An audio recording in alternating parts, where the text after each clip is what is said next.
We are pleased to be joined by Indiana head coach Curt Cignetti and Miami head coach Mario Cristobal. Coach Cignetti, will start with you for an opening remarks when you're ready. Thank you.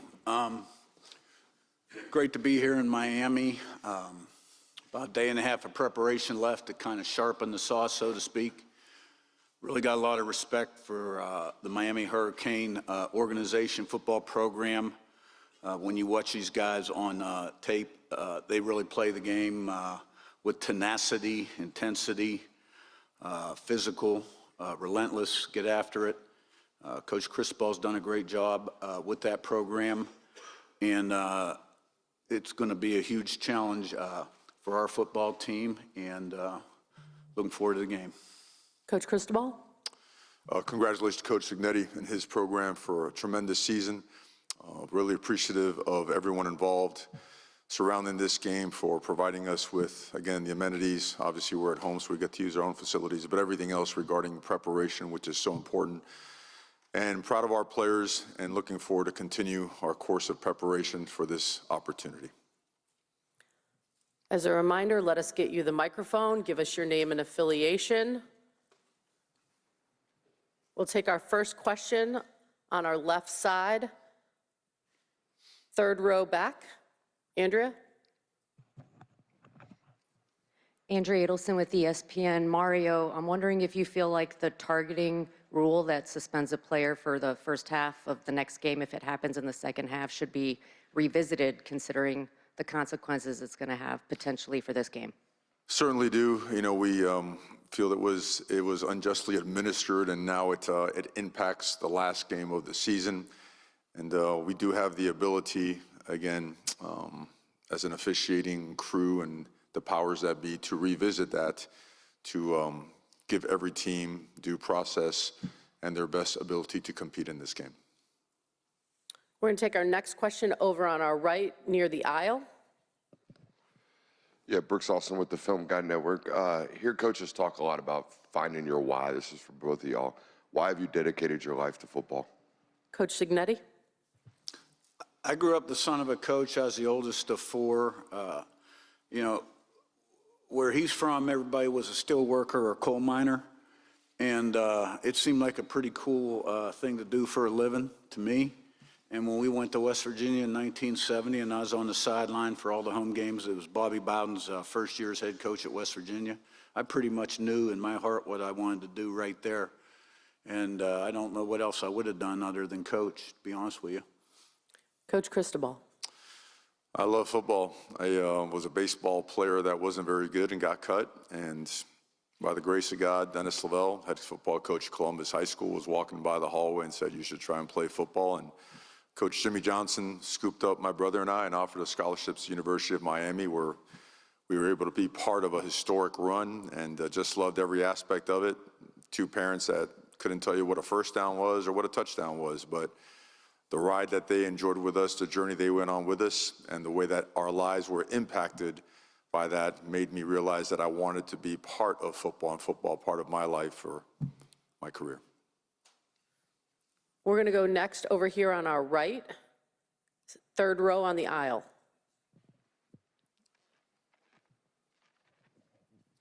Dan Tortora, wakeupcalldt.com. For both coaches, your journeys have been different to get to this path, but just what you can say about maybe the most rewarding part of working with your specific student athletes and what it's been like for you to lead this group this season to this final moment. We'll start with Coach Cristobal on this one. I think it's twofold. That I think that oftentimes we don't mention the fact that we have learned as a staff as much from our players as we could ever teach them, and that's awesome. But the fact that you can alter the course and be the last pit stop for these young men as they go to their next step for the rest of their lives is legitimately impactful in so many ways, and helps you be a better father, a better husband, a better leader. And I think that it also grants us the opportunity to impart some of that knowledge and some of those ways upon them, and hopefully they can carry that with them. Coach Cignetti. You know, we have a veteran team. These guys have started a lot of games. Big Ten Media Day, somebody had mentioned that we had more career starts going into the season by far than any other team. this group has tried to apply the message. To me, it's all about messaging and getting everybody to think alike. And in terms of how we want to play on the field, more so than any other group. And this group has great leadership, intelligence, and character. And they're extremely close. So while all of our teams at the end of the year have ended up really, really good, I think this team has some special qualities and their ability to go on the road and win close games. Quarterback playing his best with the game on the line when everything appeared to be down and out. But, you know, there's one more chapter to write, and we're going to find out in about 36 hours. We're going to go to our very first row on our right-hand side.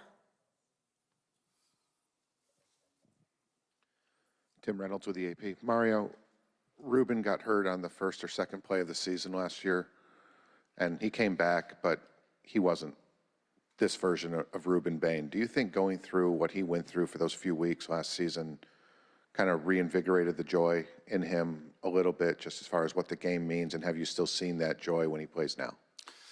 Seems like every true competitor takes those setbacks and turns it into something positive that launches them and elevates their game and their spirit and their ability to be a great teammate. And I think this is a perfect case and an example of that. Ruben Bain was born and raised down here in South Florida and was always a huge part of the community, and it was his dream to play for the Miami Hurricanes. And him watching on the sideline just stoked the fire in him where he just refused to be denied going forward. And now that he's fully healthy, he dedicated himself this offseason to staying at his optimal weight, which is about 275, and trim down his body fat, certainly increase his lean muscle mass. And he's become a great leader, and now is I would say, confident enough to be outspoken as a leader as well, which is a massive step for him. And his impact on this team and on this community has been awesome. We're going to take our next question from over on our left-hand side, second row in the middle. Yeah, Adam Rittenberg with ESPN. You know, your two programs have very different histories. I'm wondering, just from a historical perspective, what a national championship would mean for each of your programs on Monday. Coach Signetti. It'd mean we're the national champion.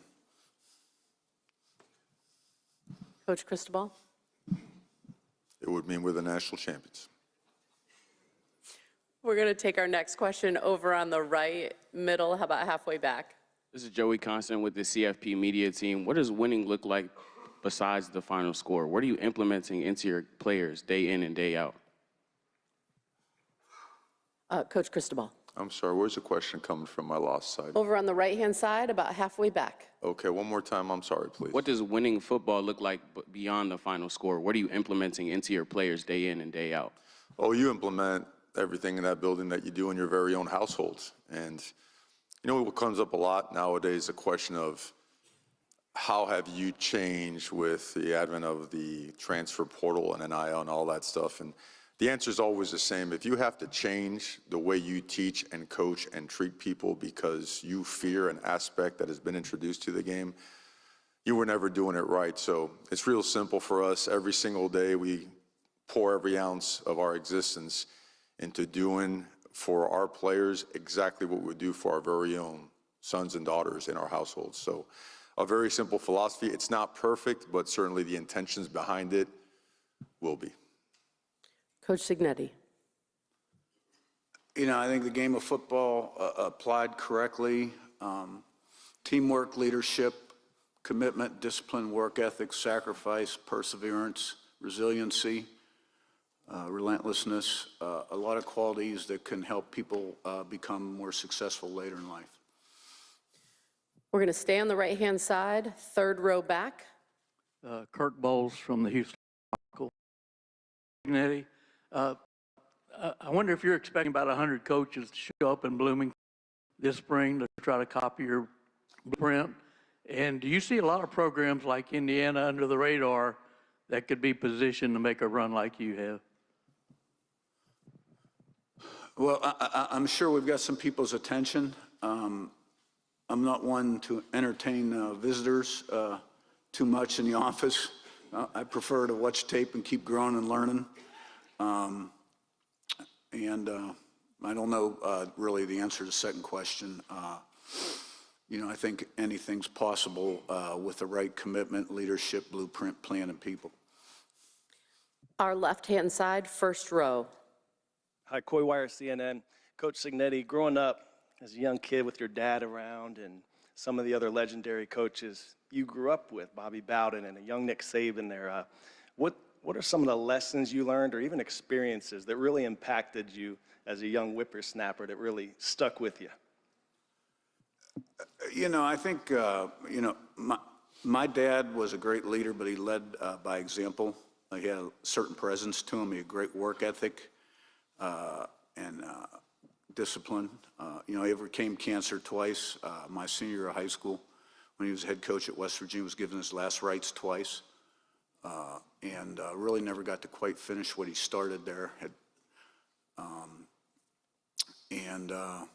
Coach Bowden, I can vividly remember a game at Maryland at halftime in the locker room, something that will stick with me forever in terms of him and the team. I'm not going to share that message.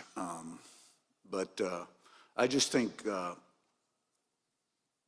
I learned a lot from my dad and the game. And I always knew what I wanted to do and drew from every person throughout my career, assistant and head coach. And while my journey is very unique, I think it did prepare me for this particular opportunity and the changes that have taken place in college football. We're going to go on the aisle on our right-hand side.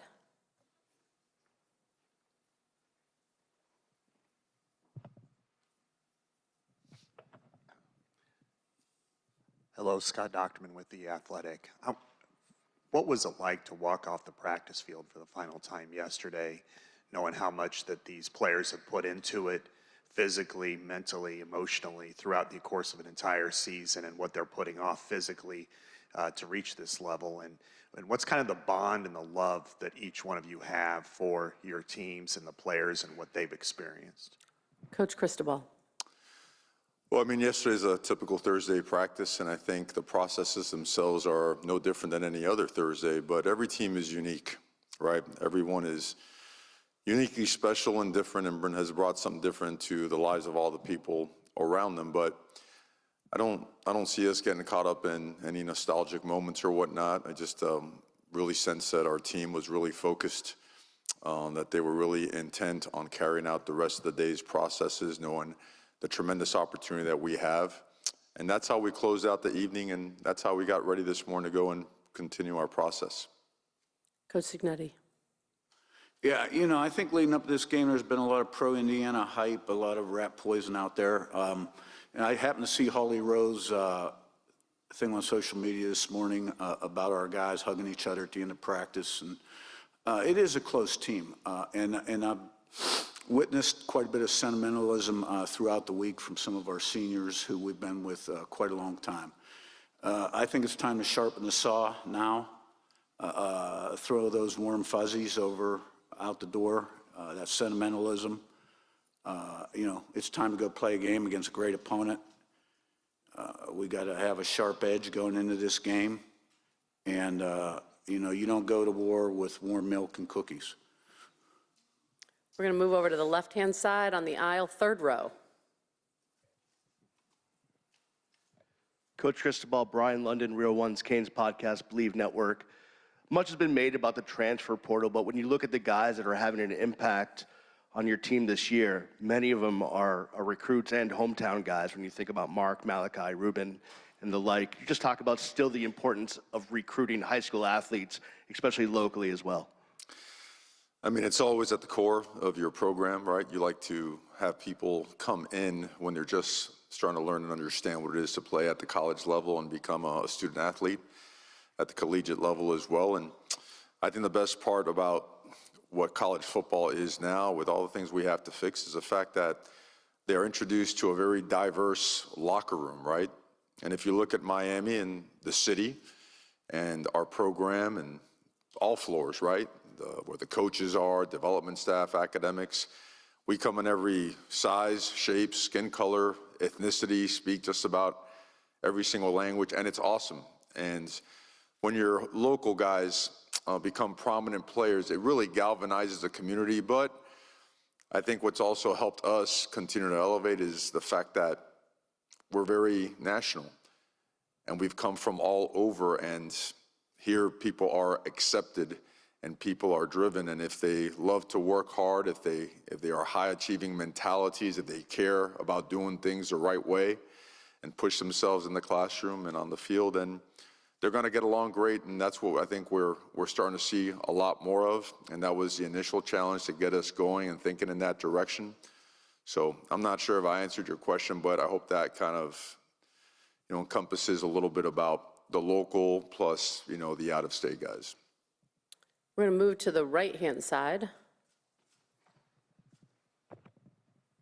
Coach, this is for you. Yesterday, I spoke with Carson Beck, and we talked about his experiences with playing in the national championship. And as you guys know, this isn't anything new for him. He's done this before twice, have 2 rings and soon to be 3. You spoke about mentality. Talk to me about Carson Beck's leadership with leading this Miami team. I'm a big believer of Carson Beck, and like him, our entire team on November 1st, 2025 did not have very much positive energy surrounding them. And Carson Beck epitomizes the ability to take an adverse situation and turn it into something not only positive, but something that helps one grow and endure and become a stronger and better version of themselves. I think he's the most experienced player in the college football playoffs. And I think that since the day he arrived, and this shows again how savvy and how experienced he is, he couldn't participate in spring ball, but yet every walkthrough, every meeting, anything post-practice, pre-practice, anything outside of football, he was very much spearheading gatherings, opportunities to galvanize the entire team so that they understood and knew not only did he know what he was doing and that he was a high-level player, but that he was willing to do anything for the team. And that's his only concern. He's not caught up in personal accolades or awards. He wants to win, and he's willing to do anything to win. I'm going to come back over to our right-hand side, second row. Thanks. First question is for Coach Signetti. Scott Morgan, South Florida Tribune. First of all, you have a chance tomorrow night to do something that Bob Knight did, and that's go undefeated and untied to win a national championship. What are your thoughts about Bob Knight and to begin with, and what you have a chance to do, obviously, tomorrow night, because obviously he's revered on that campus? Yeah, it was 50 years ago, as a matter of fact, and I was a big kind of Bob Knight fan as a little kid. I liked sort of the shenanigans and the faces at the press conferences and throwing the chair across the court. I thought that was pretty cool. And the guy I bought my house from was a big friend of Bob Knight, actually. So, I think, but it really has no effect on, what's going to take place here, 7:50 tomorrow night. And, but it was 50 years ago. And, if we're able to climb that mountain, it'll be a unique coincidence. And Mario, you obviously entered the tournament as a number 10 seed. How much did that drive you throughout there to prove a lot of people wrong, that you certainly believe that you deserve to be where you're going to be at tomorrow night to finish the job? Because a lot of times people use that as a way to motivate themselves to get to a tournament. Thank you. Yes, sir. I don't think the external stuff has ever been a motivator for our team. I think it's always been internal. I think our guys always want to prove themselves right. And I think the confidence and the trust in each other was something that just continued to build momentum throughout the course of the season. And it was a matter of just finally just looking at each other, looking in the mirror, and making a commitment to work out the details to allow us to win in the margins, right? Just because college football nowadays, the margins are so small. And if you don't own those details, you're going to get your butt beat on any given day. So I think it was that. I think it was all internally driven, and proud of them for that. But I think that there's an appetite and there's an acknowledgement that there's a lot more improvement to be had and to be made. And I think that we've worked really hard over the course of the playoffs to continually get better. We're going to go to our right-hand side all the way back. Mackenzie Eason, University of Miami TV. This is for both coaches. With the transfer portal having been open for the past few weeks, how do you ensure that that buzz around the portal doesn't distract your team and players? Coach Signetti. I think we're beyond that point now. You know, the first weekend it opened where you could have official visitors and had commitments. I had to deal with it the following day very briefly. And after that, I thought we were fine. It's the reality of college football. And I think the players understand it's a reality. It doesn't mean they accept or respond to the consequences of it very well all the time. But I don't see it as a big issue. Coach Cristobal.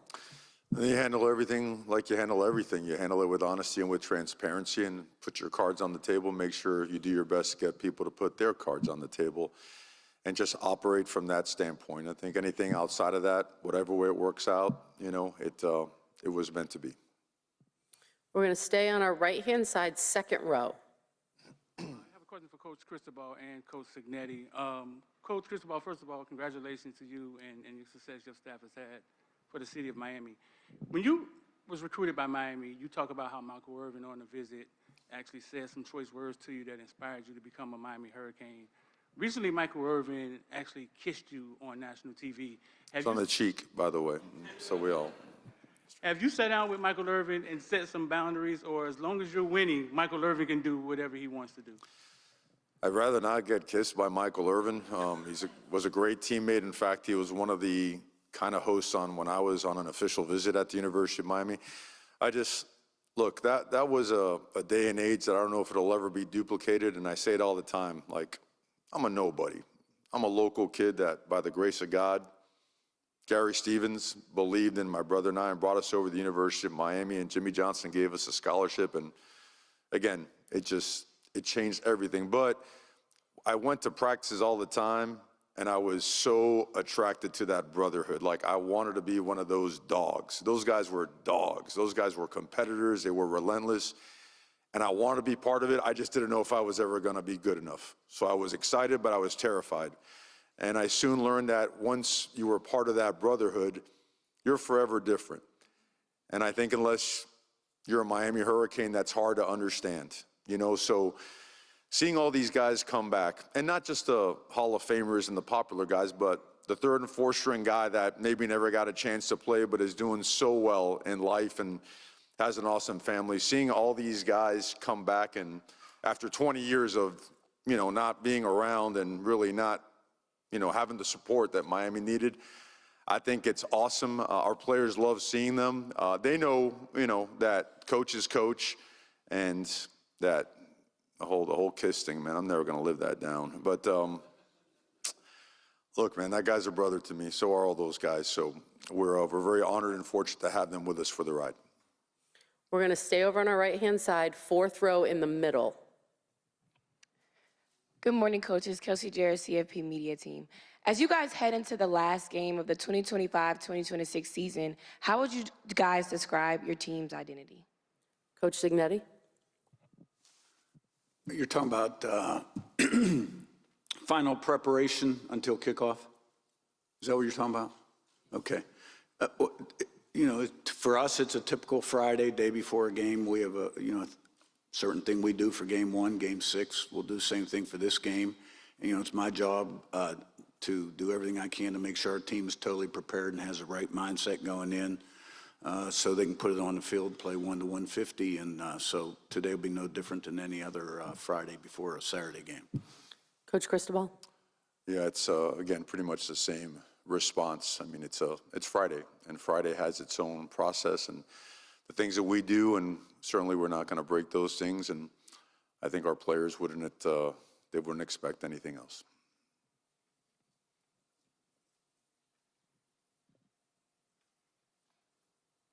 We have time for a few more questions, but are there any questions? Oh, we'll come back down here to the very front. Very front row. Tim, back to you. Coach Signetti, the national championship game is a challenge, obviously, in and of itself. The fact that you will be on Miami's sideline, but in the stadium that they call home. What sort of extra motivator is that this is, I know your alumni travel extremely well, but this is going to be considered a road game in a lot of ways for you guys. What sort of motivator is that for your kids? I'm not sure it's a motivator. It is what it is. It's factual. This is where Miami plays their home football games, and we're playing a game against them with a lot on the line. That's it, plain and simple. We're going to come back down here to the front. 2 down from our last question.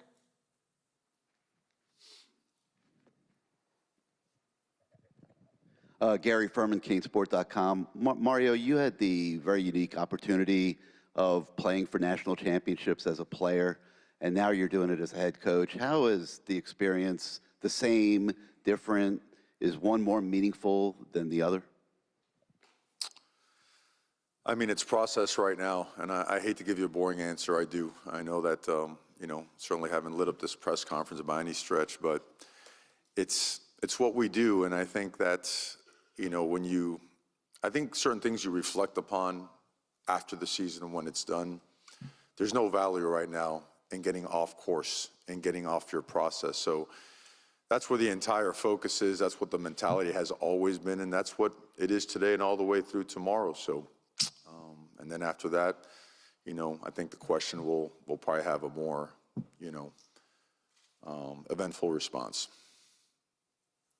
We're going to stay on our right-hand side. We're going to go to the 3rd row. Serena Raboyne, WHAS 11 in Louisville. Coach Signetti, what kind of challenge does Miami's defensive line give you guys on Monday? Yeah, I think that's where it all starts in football, is up front on both sides of the ball, and I think, you know, very impressive. They're deep, they're twitchy, they're strong, they're violent. I know Corey likes that word, violent.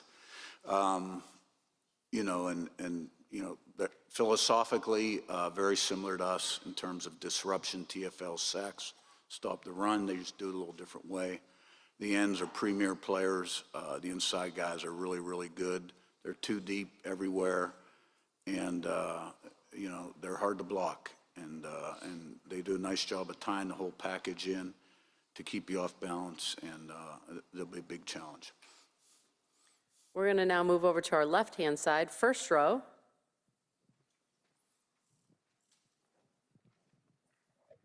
Hi, Coy Wire, CNN.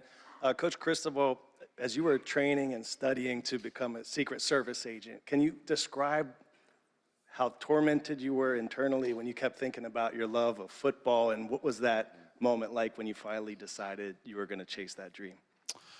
I mean, it was something that I always kind of envisioned myself doing, being working for the federal government.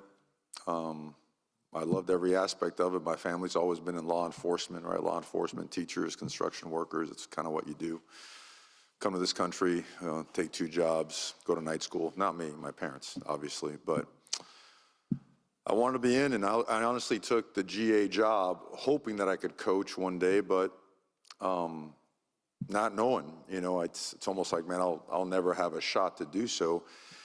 And once you're in, you know, you get your first taste of it, and you know, back then there was only 1 GA. Now there's 44 analysts on each side of the ball. Back then you had to do every card, like done every single ounce of film. And making about $1.70 an hour, working 22-hour days, and a glutton for punishment. I loved it. And I remember being at the Gator Bowl with a bunch of the players, young, you might know these names, Reggie Wayne, Santana Moss, Ed Reed. Those guys were young pups, and you know, back then didn't have a cell phone, got a pager, right? Boom, call so-and-so, you know, special agent, assistant to a special agent, Secret Service Miami for your appointment to come on in and join. And that's when it hit you like, whoa. But slept on it. I woke up in a panic. I love football. I've always loved football. Didn't really play it for anybody else or want it for anybody. I just loved it. And I wasn't willing to let that opportunity go again. So by the grace of God, I was able to move my stuff back in my GA office. Butch Davis, Larry Coker took me back and gave me the opportunity. We're going to take our last question from, again, on our left side, 3rd row. Bailey Smith, Gulf Coast News in Fort Myers, Florida. Coach Signetti, Coach Cristobal. When you look back at both of your teams from where you started at the beginning of the year to where you are today, what would you say is the biggest internal growth that you see, and what makes you the most proud of all of them? Coach Signetti? Well, you know, the first play of the game in our opener, Old Dominion went 80 yards for a touchdown on a quarterback run. So we were down 7-0, just like that. And I think we built on our successes. You know, success brings belief, which brings confidence and more success. And through repetitions of mother learning, you get better. And with some big road game wins, we developed more belief and confidence that we could that we were a resilient football team and could overcome any kind of unexpected challenge. And so I think the team, grew quite a bit and has put itself in position to be where we are today. Coach Cristobal. I think game one opened up our eyes. I think the entire country expected us not to do well against a great team in Notre Dame, and that built our confidence in a big-time way and had us going the right way, and we got field rushed, in Dallas over at SMU, and reality hit, and everyone on our football program saw that graphic, that edit. Miami has a 5% chance to make it into the postseason. And I think that's what galvanized us. I think we realized that we had to approach each and every day with being the most excited, the most energetic team on the field, and that pre-snap and post-snap discipline had to be at the forefront, and that ball security couldn't be compromised, and neither could ball disruption, and that you had to be physical and find a way to out-hit your opponent on every single play, and that had to mean more to you than it did to the other side. And I think those principles just continue to push us forward so that if we practice in that manner, then we could earn the right to cut it loose on game day. And as those games have come on, we have gotten better and better, and again, still have a lot to improve, and looking forward to tomorrow night.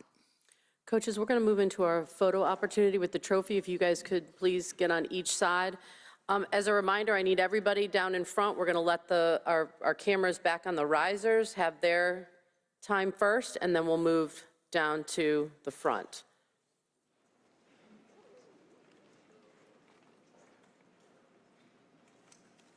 Okay, let's give a quick count for our cameras on the risers.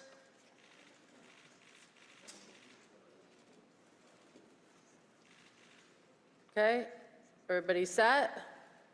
Great. Let's move down to the front. Our photographers down front.